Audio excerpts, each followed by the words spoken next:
The first person that comes to mind is Mr. Beast. Everyone sees him being the most highly compensated, biggest YouTuber out there. He struck gold at 22 years old, but he started when he was 13. Like, no one saw the videos that he did for 10 years before he got to the point that he's at now.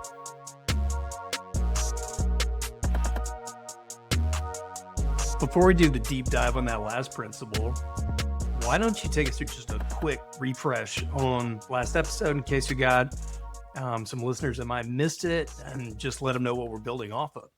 Yeah, we kicked off the African philosophy principle series, piggybacked off of your reflection from being in Africa for a couple of weeks. And so this is episode 2 of that series. And so just kind of high level, very high level, we went through 8 of them last episode. So if you didn't check out episode 139, definitely check out 139.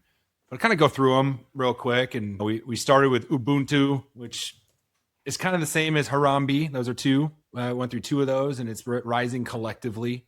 And if we combine all these philosophies, it kind of success holistically becomes this. And that's the whole point of it. But Ubuntu and Harambee is you rise collectively.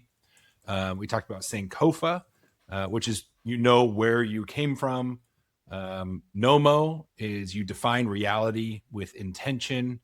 Seriti, you radiate integrity. Maat, you align with truth. Ujamaa means you circulate wealth and give back to the community. And the last one is enduring. It's Baobab. And that's really what we're going to dive into today, is the Baobab Life and how do we build that? And it's building for longevity and legacy. And I'm excited I'm excited we chose this one to do a deep dive on. Same. That was your call before throwing this out there. And I couldn't agree more with the ties to the pod and just the metaphors that live in this tree and getting back to nature. As hippie as it sounds, these metaphors are amazing, which is, we're biased since we like the bamboo so much. We're kind of a tree hugger podcast in that sense. Maybe not regular life, but it's funny how that worked out that way. I don't think it planned that way. It came from stories though, right? It came from stories, and there's so many analogies and philosophies that come when you just take the context away from just the plant itself. And like, how does this actually mean? And the bamboo, story of growth and discipline when you don't see any growth for how long. And then finally, it blows up. And this is, similar. It has its own story. But it's funny. I wouldn't never thought I would consider myself a tree hugger. I don't know. You are now, buddy. I am now. Oh, to kind of build off where we left off, the baobab is referred to as the tree of life in Africa. They can live up to or over 1,000 years. Massive trunks on these things that store water for extreme drought, which happens in Africa a lot, like we know as desert dwellers here in America. But it's also a gathering place for community. We actually witnessed one in the crater while we were on safari. That people were distraught because there was one that a specific tribe had been gathering for, again, hundreds of years ago, and it had finally been tipped over, came to its end, and it was a really big deal because that's where multiple tribes were meeting about specific issues on what they could work on or things that they needed to address.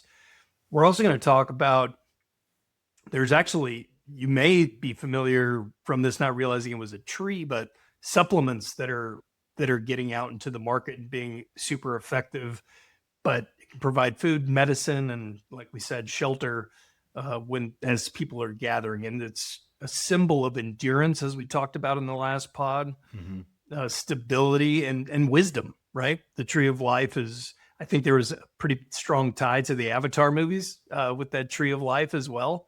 And really pumped to jump into it further and talk through some of these branches, if you will. Well, it's the foundation. It's you have the roots of the bamboo expanding deep across, to support something 90 feet tall. The baobab. How tall are these trees? You said you saw them when you were out there, right? Really tall. Okay, so they're huge too. They're bigger than a bamboo shoot, but they last forever, right? They thousands of years, like you said. But it grows so slowly, right? And it's the foundation of, like, You have to be meticulous in building such a strong foundation in the pillars. And because if you go so fast and hustle culture and grind, then everything can just topple over. And so this principle, this idea of the Baobab life is really just slowing things down to build such a strong foundation. So that way you can achieve whatever it is that you're trying to achieve. And so, and avoid burnout. And we talked about in the last pod about our harmonious life, like enjoying peace and everything around you. And if you're just constantly, overhiring or explosive growth, or, trying to do too much, or learning this over here and being a squirrel, and, you got this idea over here, and you're just constantly, you lose a little bit of yourself. And then you take a step back and you're like, what was that? And so this whole Baobab life is a really cool concept. But I did not realize that their massive trunk stores all this water, and that's how it actually survives. It stores thousands of liters of water during the raining season. And when drought hits, we all know there's droughts all throughout the African deserts. And it's like, how does this thing even live? Like half the Pride lands, it's all dead. And these things are still flourishing. And it's because they took the time to store the energy that they needed and prepared themselves for these crazy events where anything else would just die off, and they're able to survive so long because of how well equipped and prepared they were.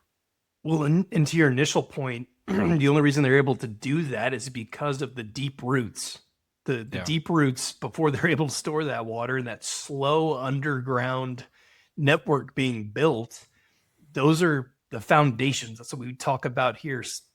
Saving money, building skills, close relationships, becoming emotionally mature before making relationship decisions.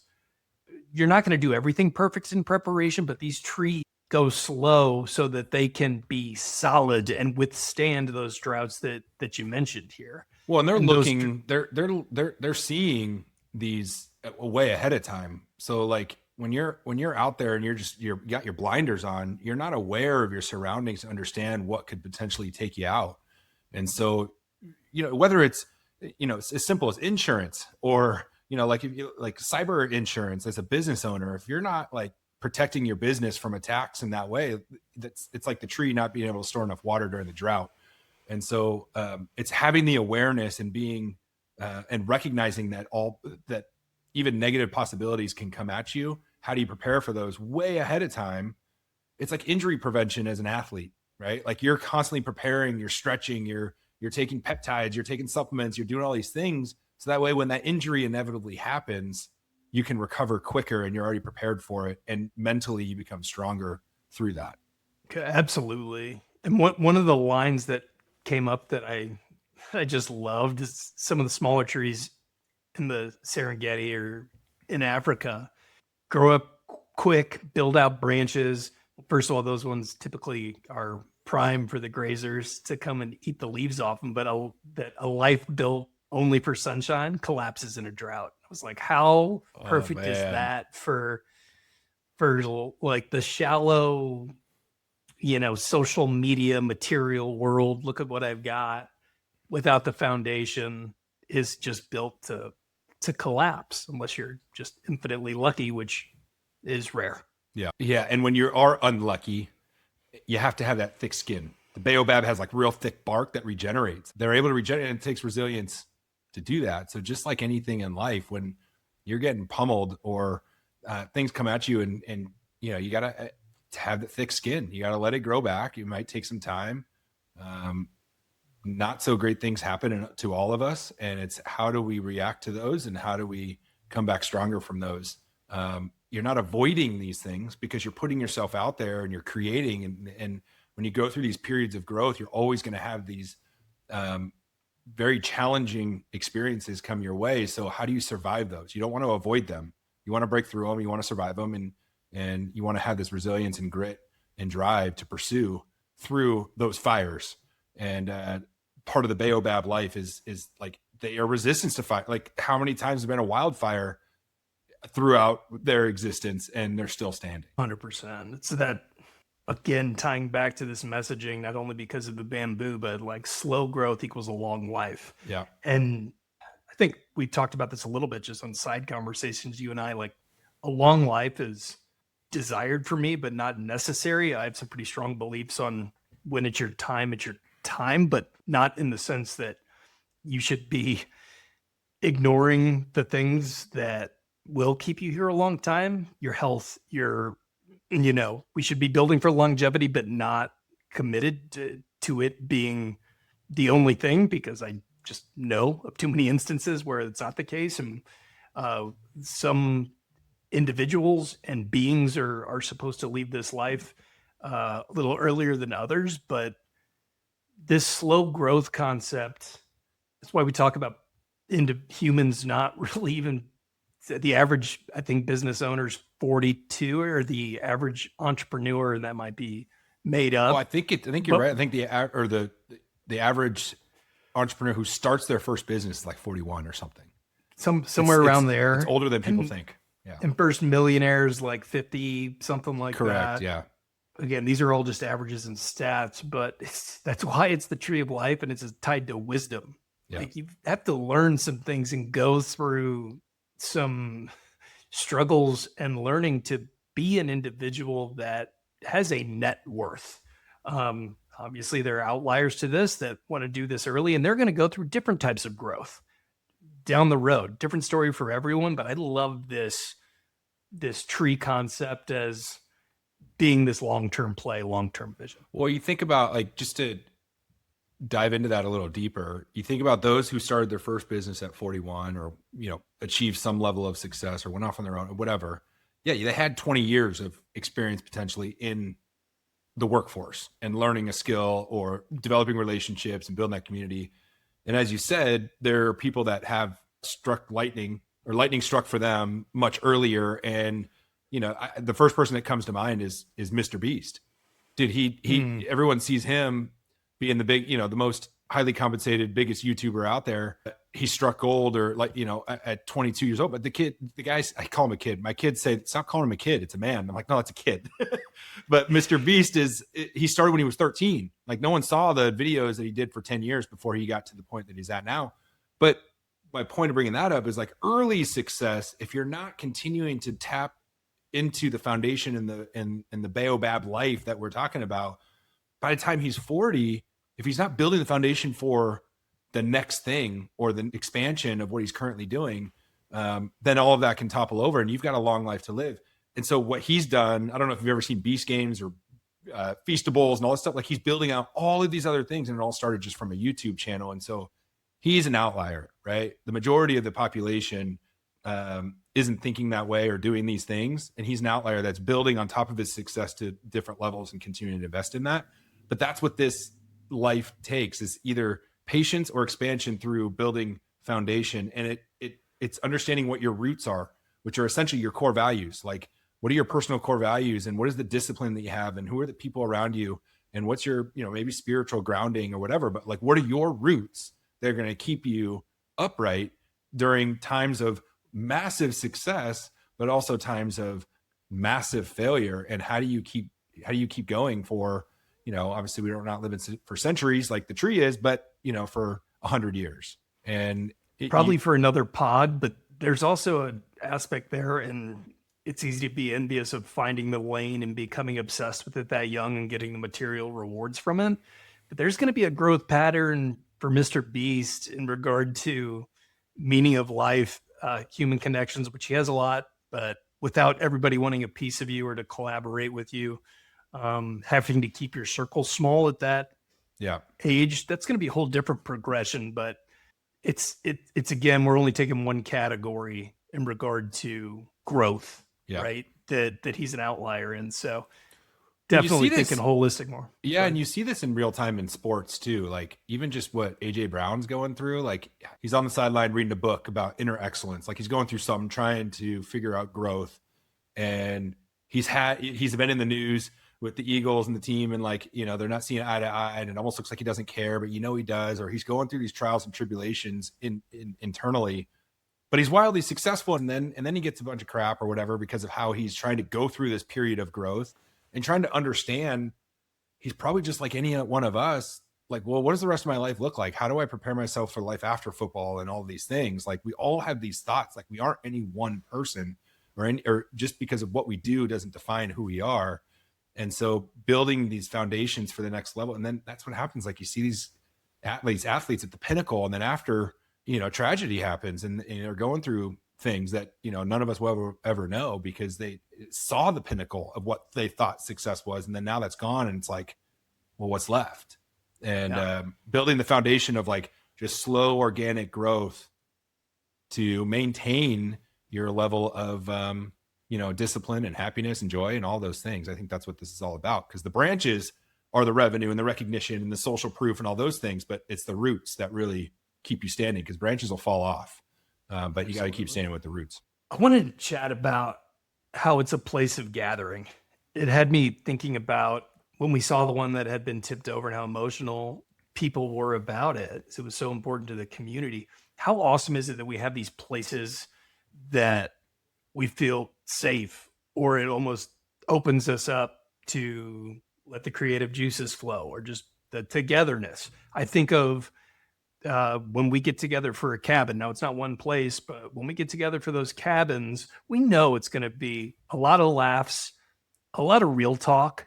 I think about, it used to be Bison, now it's my home group. When we're there, it's like, I know this is where I can kind of work on some stuff. Yeah. I think this is church for a lot of people. That's why they love it. You get to church and it's like, what can I let go of today? What can I learn today? How can I be a part of my community? And the fact that these trees that live naturally out in Africa are those places, I think is astounding. That's a really great point. I'm glad you brought that up, because there are so many different weekly or monthly gathering places that you should have to feel comfortable around transparency, vulnerability, growth. It could be a BNI chapter meeting. You meet every week, and that's your Baobab tree right there. It's Junto, like you just said. That's your Baobab tree right there. Church, as you just said, right? It could be on the baseball field watching your kids play sports, and you're hanging out with the other parents, and that's your Baobab tree, because you just love watching your kids thrive in a sport that they love, and you love watching that growth there. So these Baobab trees, there's multiple. It's not just one. And I'm glad you brought that. There's multiple community places and spots and places that you go that you find you just find calm and are excited to go. You look forward to it no matter how many times you visit that tree. You just made me think of another one. This is so good. But went through it last year with the office closing. It's just an office to most people, and I felt almost stupid sharing it with people. When we closed down that office, there was so much history under that Baobab to me, and it was this local, wasn't going in more than a couple times a week, most weeks, but it's like once that Baobab tipped over, it was like, I've been feeling it since. Like, could at least see a couple people that we're on the mission with, and man, these places are important, and I feel like they're getting less and less. Resets a Baobab for me anyway. It's true. Love where that went. Even moving, my parents just moved out of their house. The house that I grew up in. Your childhood house. Yeah. So they moved out of my childhood house about 12 years ago or whatever. And they moved into a new place, and then just moved out of that one to downsize, this is their last house, right? They're now moved way out to Rio Verde. They moved away from where they were before. My dad was struggling. He was that was his after he sold the business, that was his success house. 5,000 square foot house, beautiful home. But it became a lot. It's a lot of work to keep that Baobab tree up for them. And it's just the two of them, right? So they downsized to Rio Verde, which is a smaller community, but it's they have tons of clubs, and there's a bunch of people around, and everyone's in the same mindset of wanting to hang out and get together and do all these things. Well, the house they were in before, the one they just sold, they didn't even really know their neighbors, right? And so what he thought was the success and the pinnacle and all this stuff, he's finding out now where he's at now with the community that they're around, and this new Baobab tree that they moved into is far more fulfilling than what they had before. But it was a struggle. He was bummed. He felt in a way that it was almost like a failure. He felt like, I was so successful. I exited my business. I bought this house, and my wife and I, my mom and him, they did all these things, and they built it up, and this house was almost like the trophy for them. They did an amazing job making it beautiful. And then they moved away from it, and it was they felt sad about that, but they realized that was the right move at the right time. It's what they needed to do for more fulfillment for whatever, the next 20 years or however long the rest of their life looks like. And so I think that's a really cool analogy. I'm glad you brought up the community aspect of what this tree means and how many different areas of our lives, whether it's our home or, it's sites outside of our home, what that looks like and identifying those. Let's talk about the benefits of what this tree produces, which was, unless I missed it on the many supplements that I've tried, experimented with, I didn't realize like the fruit of the baobab, the leaves, the bark, they're all useful to these communities. Like it is designed to provide for communities. Like it's heavy in vitamin C, I think prebiotic fiber, obviously, with anything you're going to use bark from, but also antioxidants. So when you're talking about immune function, blood sugar regulation, all the above, an amazing resource to the community as well, which is no surprise that this tree has it all. Yeah, they're Tree giving. life. Yeah, they're giving life to others to thrive, and that goes into like whatever stories you have, whatever information you have or knowledge, and sharing that knowledge as you gain more wisdom and experience. Give that back to the younger generation or the community that you have that's up and coming. Like how many times do we see we want to be in a room with people that are at or above where we are, have done things, and we want to be in that room because that's where they are is where we're going. Well, the people that are in that room and they're at that level, they're in that room also to help other people who are trying to get to where they're at. And that's why they're in these rooms. They are the baobab tree. And so being that person, like be the tree to give the resources, to be resourceful, to offer that guidance if you have it, and learning and gaining experience just so you can be a resource, I think is huge. So I'm glad you brought that up too. I mean, I don't want to steal your thunder because I didn't know if you were going to talk about this, but one of the things, what's that? about this tree that I really wanted to cover was like the unique identity of the baobab. Like it's a weirdo. It's got a weird name. It looks weird. Like the tree actually looks upside down.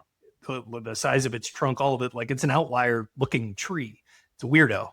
And takes one to know one. Are you saying that you're stealing my thunder because I'm a weirdo?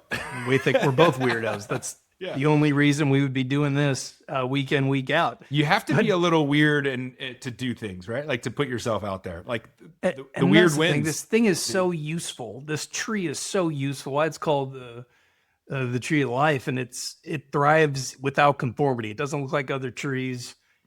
Its growth pattern is not like other trees. It is like nonlinear careers, life paths, relationships. They're all welcome. Like be more like a baobab, look weird, and just be super useful to humanity. And that's, again, maybe a little tree hugger, little woo woo, but I loved that. And it really landed for me with what you sent over. Yeah, no, I agree. I'm glad we did, again, a deep dive on this, the baobab, and, just to kind of round it out, build something that can survive drought that you haven't seen yet, right? The things that are coming around the corner that you're not aware of, get that foundation strong, grow slow enough to outlive the obstacles. You know that they're coming, but just build the foundation and grow slow enough and really build that longevity to outlive those things. And your roots are what matters. The branches will fall off and you'll grow new branches, but the roots, your core values, the things that matter most to you determine how far and long those branches can get. And again, the branches is your revenue, your recognition, all the things that come and go. And then longevity is the highest form of power. And that's what you're after, is the longer you do something, the more success you have at doing that same thing, the more power you get. Nothing happens overnight. If you continue the effort and continue the slow growth, it compounds and eventually you'll get to where you want to going. So are you building speed or sustainability? Are you chasing applause or endurance? And will success collapse under pressure? Or do you have enough strength stored to survive the drought? Baobab banger. Baobab banger. I love Asante sana. That means thank you very much, by the way. Oh, good. I did not know what that meant. I was like, what is he saying to me? You'll never forget it now. That's fine. I'm not going to forget it. Is that a song you sang in your African That's travels? from the Lion King, bro. It's for Fiki. What are you talking about? I don't know that song. Asante sana. when Simba goes, "What are you even saying?" I thought it was Hakuna Oh, Matata. man. That's a totally different thing. We're gonna have to clip that in the show notes. No, what Rafiki sings that one, and then Hakuna Matata is Timon and Pumbaa, right? We have to go. There we go. Okay. Act like you don't know. Well, I'm glad we ended this pod with Lion King. Good movie.